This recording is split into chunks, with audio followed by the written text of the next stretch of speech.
What's up everybody, Nate here, and the housing market is probably the most confusing thing in our economy today. Coming real close here for a second because I'm just curious, do you know who the housing market is built for right now? Seriously, the housing market really isn't for anybody, right? I mean, there is nobody in this market today that is happy with where the housing market is headed. Buyers can't seem to afford a home right now, which means they are leaving the market en masse. That is keeping prices way too high in our economy, and sellers don't want to put their house on the market either because they have way too much at stake and they don't want to be victims to the market either. But it doesn't end there. You also have current homeowners who have their own distinct problems of unaffordability in the housing market. So with all of that said, I kind of want to talk about what is going on in the housing market right now and where exactly it's headed next. So I want to break this down into three distinct parts. We have from the buyer's perspective, the seller's perspective, and then also your current homeowners.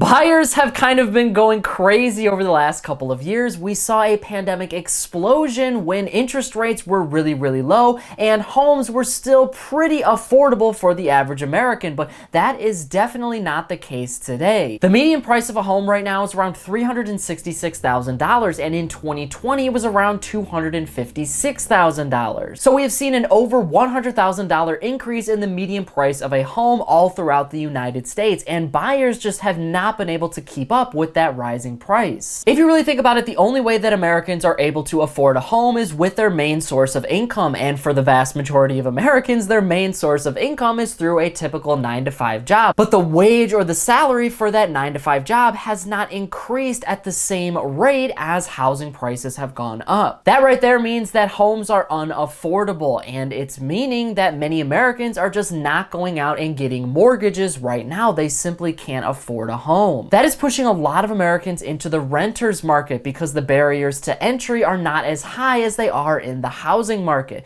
You had a really interesting situation over the last couple of years. So obviously interest rates were near 0% in response to the pandemic. The Federal Reserve and the federal government wanted to make it really easy for people to go out and buy a house or get a car or spend on a credit card because they wanted our entire economy to be stimulated because we didn't know what was going to happen with the pandemic. People were out of work, so we needed the people who still had jobs to stimulate the economy and continue to buy things. That created a lot of problems in the housing market all at once because you had this big spike in home demand, but you didn't have nearly as big of a spike in the supply of homes. So that meant that we needed a lot more homes to be built, and lumber prices and other prices for building a home also skyrocketed too. So now prices were going way up because demand was rising everywhere. But even still, people were going out and buying homes. We saw a huge influx of brand new buyers in the housing market in 2020, 2021, and even into 2022. So the price of a home by itself is not the #1 determining factor on whether somebody is going to buy a house. The biggest difference of what we're seeing right now is in interest rates. Interest rates have steadily gone up from that 0% baseline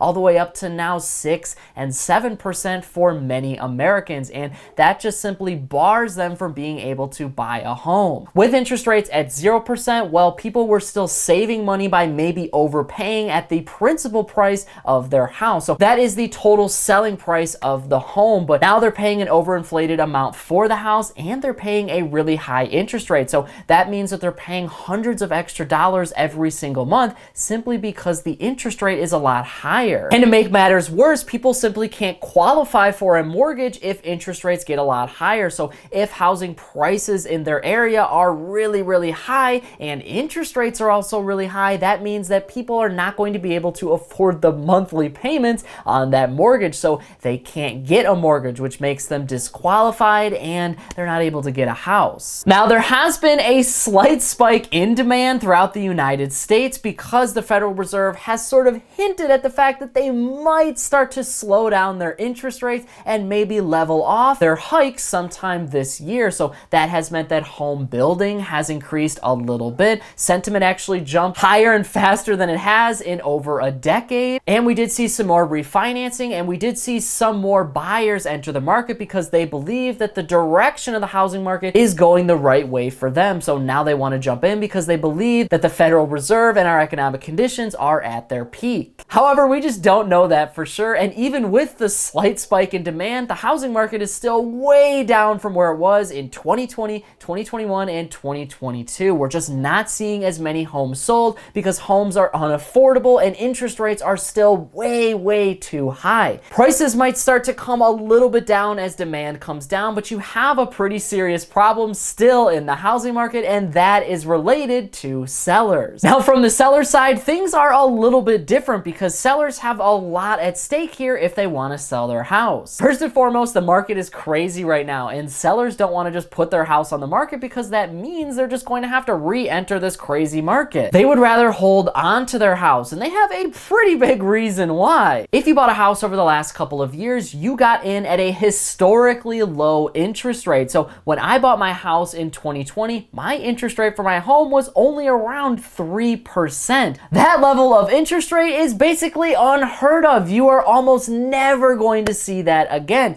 And I actually know people and had friends that got their homes at a lower interest rate than I did. That is absolutely insane. So if you really think about it, sellers who are considering buying their house, well, they don't want to put their house on the market because they're going to lose that interest rate and they're going to head back into a market with interest rates at 6 and 7%. Not to mention, sellers right now and current homeowners have a ton of equity in their house because even if you didn't buy over the last couple of years and you've owned for say 10 or 15 years, the housing values all throughout the United States have skyrocketed because of all of this demand. So your house is probably worth way more than what you originally purchased it at. You have managed to gain all of this free equity in your house without having to make any extra mortgage payments. You've literally just lived in your house and your house is worth more now. That is a great situation for sellers. So sellers don't really have much incentive to put their house on the market, and that is causing pressure on the demand side and keeping prices high. There just is not enough supply in order to meet demand. The only thing that's really pushing sellers into the market right now is that sort of FOMO. So just like buyers are trying to get in because they're not sure what's going to happen next in our economy, sellers might want to sell their house because they don't know what's coming next either. But what's interesting now though is some of that equity is actually starting to get deleted because housing values are going down a little bit because supply has risen just a small amount and there is a lot less demand in the market. That means demand is going down for houses. The median price of a home is starting to decrease. That helps affordability a little bit, but like I said, with interest rates so high, people still aren't buying, but that gives sellers no incentive to sell their house because now they're losing all of that equity. They don't want to enter a market with high interest rates, really high unaffordability, and a lot less equity. That just doesn't make sense on their side. And finally, you have current homeowners, and they've got just as much problems as the sellers and the buyers in this market of today. Inflation has been a pretty serious problem in our economy for a while now, and it's meant housing prices in general have gone way up. So